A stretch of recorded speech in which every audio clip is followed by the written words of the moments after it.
Coming up on this episode of Candid Conversations, Retirement Talk with Ryan Kravitz, the question everybody asks is, how much do I need to retire? Well, everybody's always said 1 million. That's the magic number. Well, it all depends obviously on who you are, but a recent study found that that number that people expect that they need for retirement has actually jumped up quite significantly. We'll break it all down coming up next. This is Candid Conversations, retirement talk with Ryan Kravitz of Kravitz Financial and Insurance Solutions. Well, hello and welcome in. Glad to have you on the show, the podcast now on video. If you're listening traditionally, as always, on Apple or Spotify or wherever, come on over to YouTube. We dropped a link in the channel. You can now see us on video.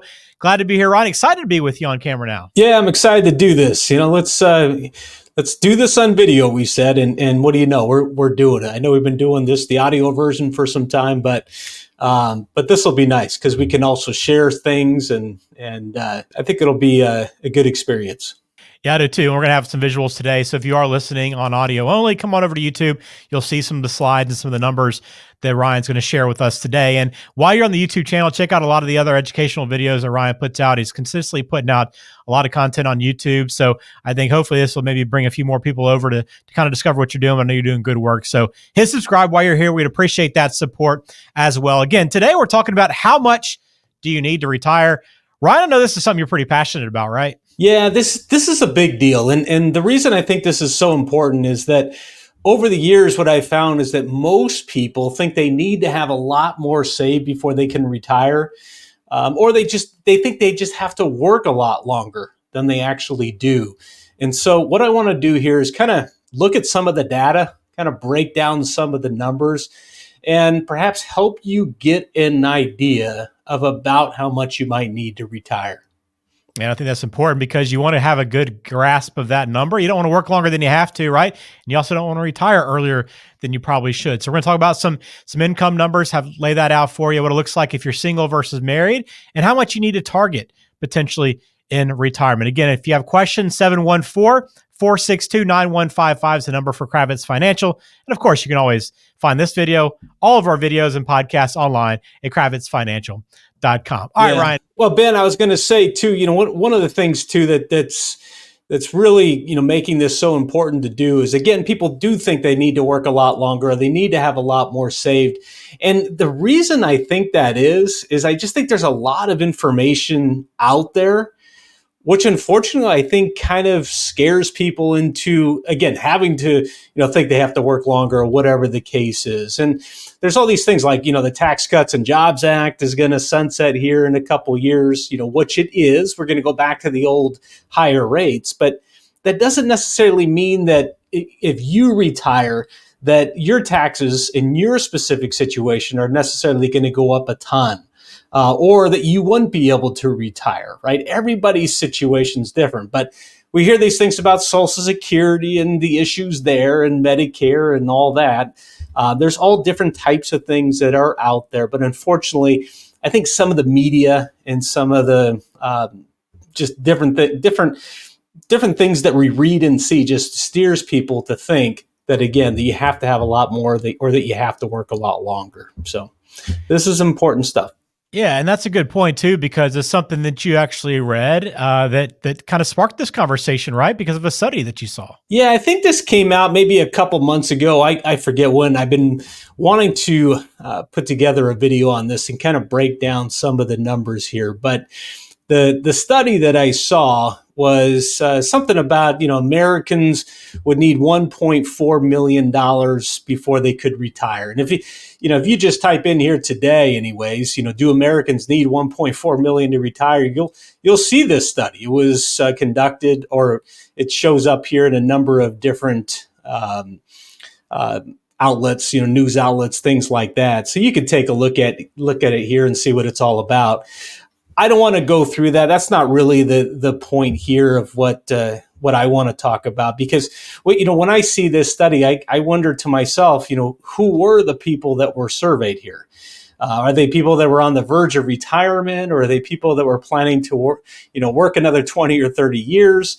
Are they high income earners? Are they low income earners? Right? What's kind of the situation? So really what I want to do today is kind of, again, break down some numbers and take a look at about how much you might need. And I'm going to use words like about and approximate because a lot of these are just real approximate numbers, and everyone's situation is going to be a lot more nuanced than we're going to take a look at here. But Okay. let's dive in a little bit. So the first thing that I wanted to take a look at, after seeing this study, and it's saying that, I think something about the average American thinks they're going to need $1.4 million. And so the first thing I wanted to find out was, well, how much, what is the average annual income of the typical American worker? And so I did a little research. I found this right here on BLS, that the median worker's income, as you'll see right here, median worker's income was $1,145 a week in the fourth quarter of December 2023. Okay. So you multiply, 1,145 times 52 weeks in a year, and you get a number just shy of $60,000. So I wanted to start with that, with just the median worker, which, by the way, if you're not familiar with the term median, that means that half of the workers make more than that amount and half of the workers make less. Okay. So we'll look at this based on somebody making $60,000, and then we'll also look if somebody was making $120,000 or $180,000, and we'll look at it if you're single and if you are married. Okay. So let's dive in here. So let's look first here, Ben. This is somebody that's single over the age of 65.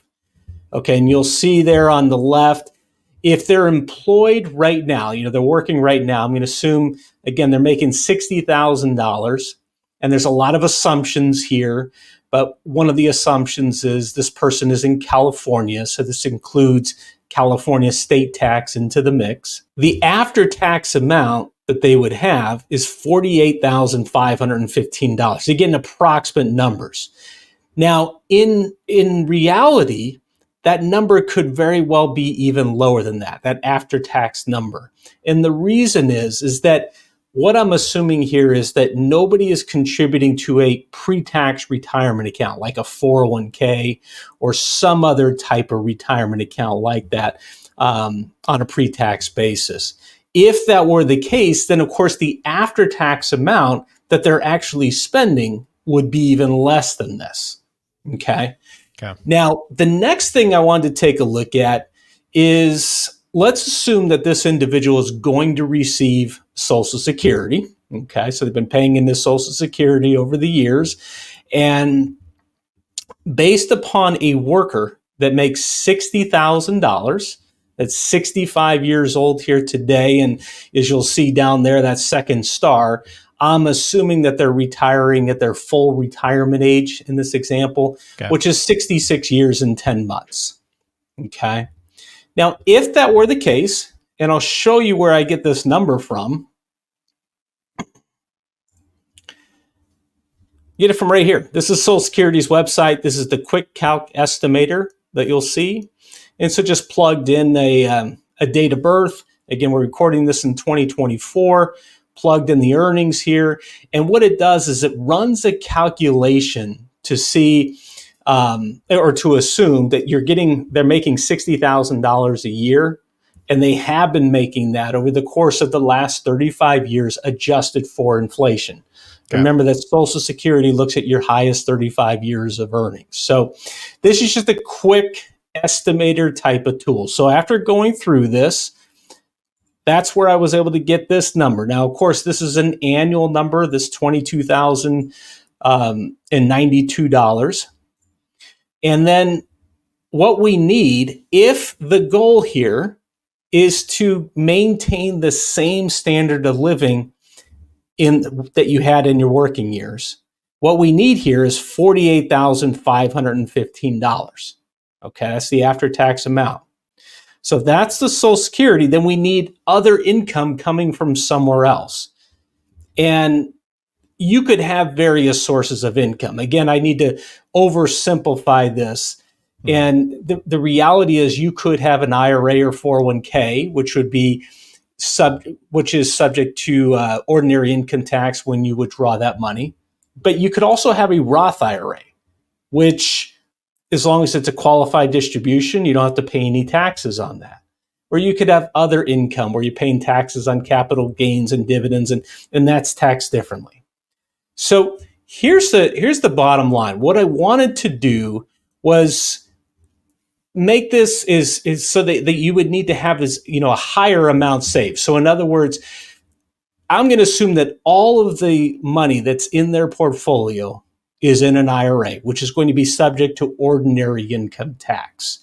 So if they had their money, again, like in a Roth IRA, they wouldn't need to have as much money saved because they wouldn't have to pay the tax when they withdraw that. Okay. So in this example, our employee that makes $60,000 now retires. In order to maintain that same standard of living, that after-tax amount, which again, I'm assuming he's not contributing, or she, to a pre-tax retirement account.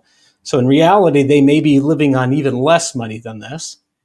They would need to withdraw about $29,000 from an IRA. Okay.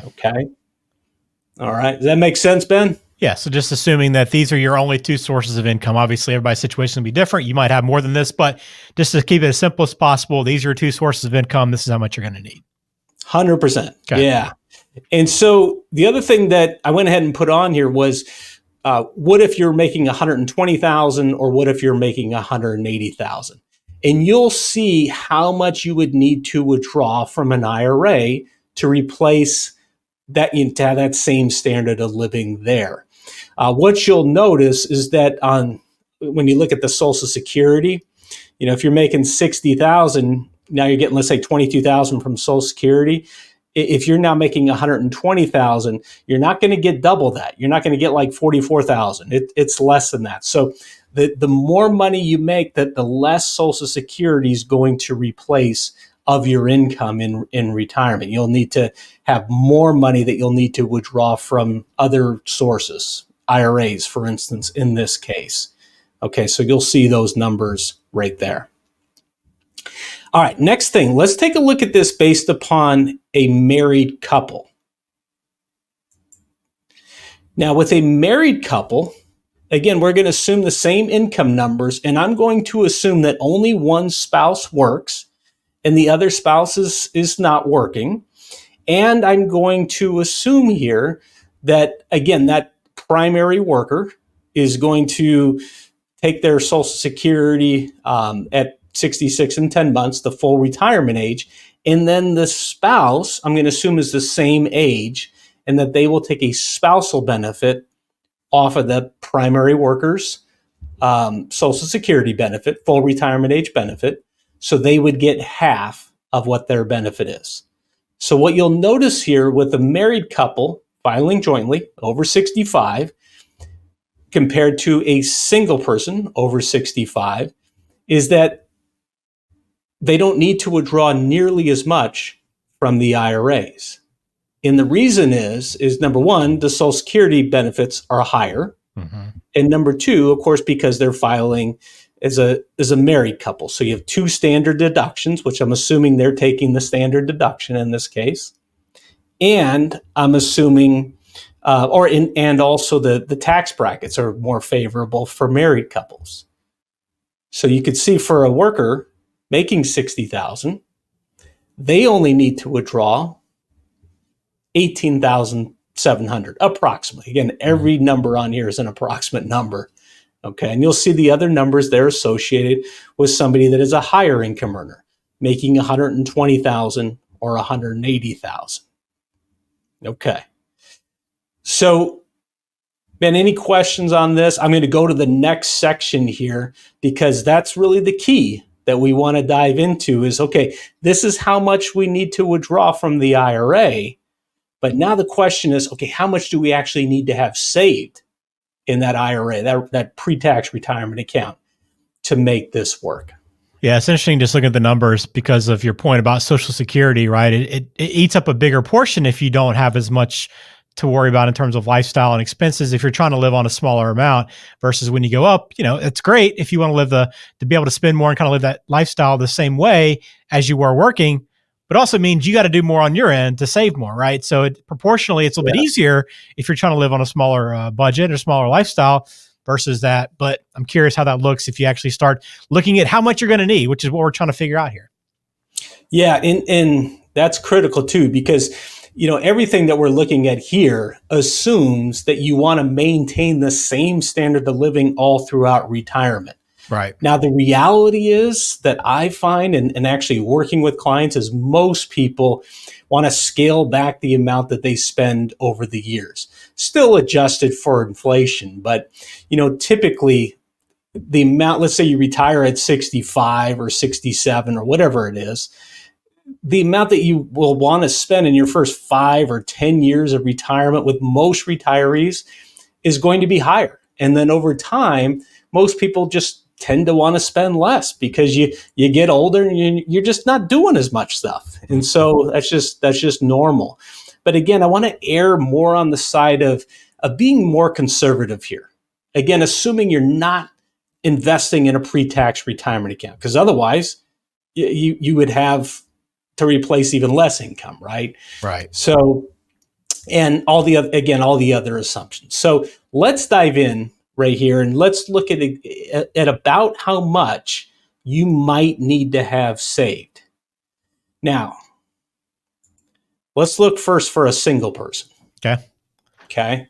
So the left part of the screen where the employed and the retired, that's in the yellow and the green, we've already looked at that. But now we're looking at, okay, so for that worker that's making $60,000 that now needs to withdraw $29,300. Now the question is, okay, how much do they actually need to have saved? Now, beyond the scope of what we're going to get into here today, there's various types of withdrawal strategies in retirement.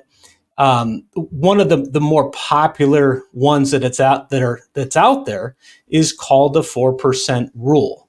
Yeah. Now, I'm not a fan of the 4% rule because I believe it leads most retirees to underspend in retirement. I think it's just too conservative for most retirees, and I'll explain a little bit why. But first, the idea of what the 4% withdrawal rule is, the idea is simply that when you retire, you can withdraw 4% of your portfolio on an annual basis and then increase that each year to account for inflation. And if you have a balanced portfolio, stocks to bonds, that over a 30-year period, you would have a very, very high likelihood of not running out of money. Okay. So again, I don't want to get into this a lot other than really just to say that I do believe it leads to underspending. Again, a lot of people, as I mentioned earlier, don't continue to spend in a linear fashion all throughout retirement. Most people want to scale back. They want to scale back their living expenses over time anyways. And so, again, there's different types of strategies here, but I want to keep this relatively simple. So the one other thing that I want to look at is a 5% withdrawal rate. Not really a strategy or rule. Neither one really is. It's 4% rule has just been called that, but it's really just an idea or theory that was developed by a guy back in the 1990s. So this can be confusing. So let me explain what these numbers really mean. Okay, so if we believe that we're only able to withdraw 4% of our portfolio in order for it to last us for, let's say, 30 years, let's say, we retire at 67 or 65 or whatever, and we need that to last for those 30 years. If we're going to withdraw 4%, let's say we have $1 million portfolio, that's $40,000, right? Mm-hmm. So if we assume that 4% rule and we need 40 grand, we need to have $1 million saved. Now, if we go with the 5% rule, so to speak, where now we feel that we can withdraw 5% of our portfolio and then adjust that for inflation each year, then we don't need to have as much saved. Okay, because let's say that you need that $40,000 in income. Well, now maybe you only need to have $800,000 saved. right? Because 800,000 times 5% would be $40,000. Okay. So does that make sense, Ben? Yeah, and I know you're about to get into this, but yeah, I'm looking at that withdrawal number versus the withdrawal rate, and if you're targeting that withdrawal, if that's how much you need to withdraw, 40,000 for your example, or 29,300, like the slide shows, if you're watching the video with us, to get to 4% is that number, and if it's going to be if that represents 5% of your withdrawal rate, you have that second number, so you can kind of see exactly how much you're going to need over that course of the 30 years you're talking about. That's exactly right. Yeah. So if we're assuming that, 4% is all that we're comfortable, withdrawing and then adjusting for inflation, then that's it. That worker that's making the 60,000, they need to withdraw that 29,300. So that means they would have to have about $732,000 saved, because that's 29,300 is 4% of 732,000. Okay. Now, with the 5% rule, we don't need to have as much money saved. And that's because we're taking a higher withdrawal of that. So 5% of 586,000 is $29,300. Okay. So that's how that works. And again, obviously there's, higher amounts that you're going to need to replace, the higher income, if you're a higher income earner, as you'll see there. But there's a lot of things here that we're assuming. Again, I've talked a lot about 30 years because that's what the 4% withdrawal rule is based on. The reality is that retirement planning for income in retirement is so much more nuanced, because you may not live for 30 years. You may be retiring at 70 or 75, and your life expectancy maybe much shorter than that, or any one of a number of different types of situation. And then obviously, as we've talked about, we've really simplified this, assuming that you just have Social Security and just have an IRA or 401k. Now the next thing, let's take a look at a married couple. So again, now with the married couple, we don't need to withdraw as much. And so therefore, following 4% withdrawal rate or 5% withdrawal rate, we don't need to have as much saved. So for that worker with the median wages there of about 60,000, under the 4% rule, which I believe is conservative, they need to have 467,000. With the 5% withdrawal, it's $374,000. So that $1.4 million, I think it was $1.46 million was the number that they came up with in the study. Just going off of these simple numbers that I put together here today, as you can see, for some people, that will likely hold true, but for other people, it likely won't. The other thing here too, Ben, I didn't even mention is, what happens so often is that when people retire or sometimes soon afterwards, where they might be paying on a mortgage, but now they have the mortgage paid. And so that's another reason why a lot of people just don't spend as much in retirement. The crazy thing that I have found over the years actually is that it's the people that have been the best savers that have the hardest time then becoming a spender in retirement, spending as much as they actually could afford to spend. So hopefully at a high level, this helps to give a good idea of just some approximate numbers. Again, each person's situation is going to be much more nuanced than this. One of the things I don't even think I mentioned is I'm assuming this for this married couple that he's taken or she's taken their Social Security at full retirement age. But it might make more sense for maybe him or her to take it at 70 and maybe the spouse at a different age. And in this case, they're both the same age. But again, everyone's going to be a different type of situation here. So this is really meant to be an overview to kind of help you get an idea of approximately how much you might need. Now, one comment that sometimes comes up is, we're looking at 4% and 5%. That's only 1% difference. But remember, the difference between a 4% withdrawal and a 5% that's 25%, in increase in income if it's based upon the same portfolio value. Now, there's other withdrawal strategies that we're not going to get into here today, or really get into the specifics on how they might be utilized. But again, this is just meant as an overview here today. Yeah, I encourage you to get in touch with Ryan if you actually want to sit down and figure out how much you're going to need to answer that question specifically for you.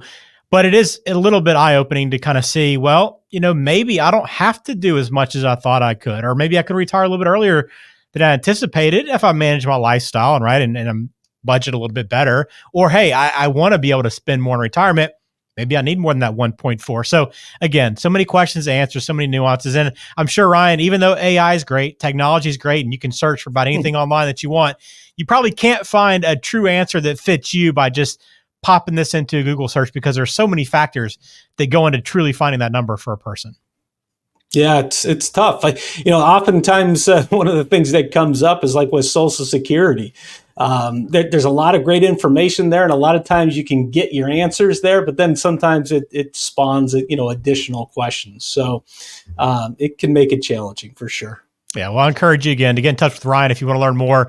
KravitzFinancial.com. You'll find this show, all the other educational videos online. Plus, you can get in touch with Ryan, schedule a meeting. Wherever you're watching from, Ryan's happy to work and sit down and meet with you and figure out your financial picture and where you're trying to go and how best to get there. You can also call 714-462-9155. We appreciate you watching to the show on YouTube. Again, plenty of other content to check out. Please hit subscribe wherever you're watching. We'll have another video coming soon. Ryan, looking forward to it. Appreciate your time today. Absolutely. Good to see you. Thanks for checking out today's episode. Please remember to like the video on YouTube and subscribe so you never miss an episode. If you're within 5 years of your desired retirement date, let's make sure you're on the right track with a free 20-minute consultation. Ryan can help answer your pressing questions, such as, when can I retire? What are my options for healthcare in retirement? Should I adjust my investment strategy as I get older? And when should I collect Social Security? This consultation is the perfect starting point to craft a sound retirement plan. Schedule your call now by clicking the link in the description or visiting KravitzFinancial.com. Information provided is for informational purposes only and does not constitute tax, investment, or legal advice. Please consult with a qualified professional before taking any action. Investment advisory services offered through Brookstone Capital Management, LLC, BCM, a registered investment advisor. Kravitz Financial and Insurance Solutions and BCM are independent of each other. Any examples used are for illustrative purposes only and does not take into account your particular investment objectives, financial situation, or needs, and may not be suitable for all investors. It is not intended to project the performance of any specific investment and is not a solicitation or recommendation of any investment strategy. Kravitz Financial and Insurance Solutions is not affiliated with or endorsed by the Social Security Administration or any other government agency.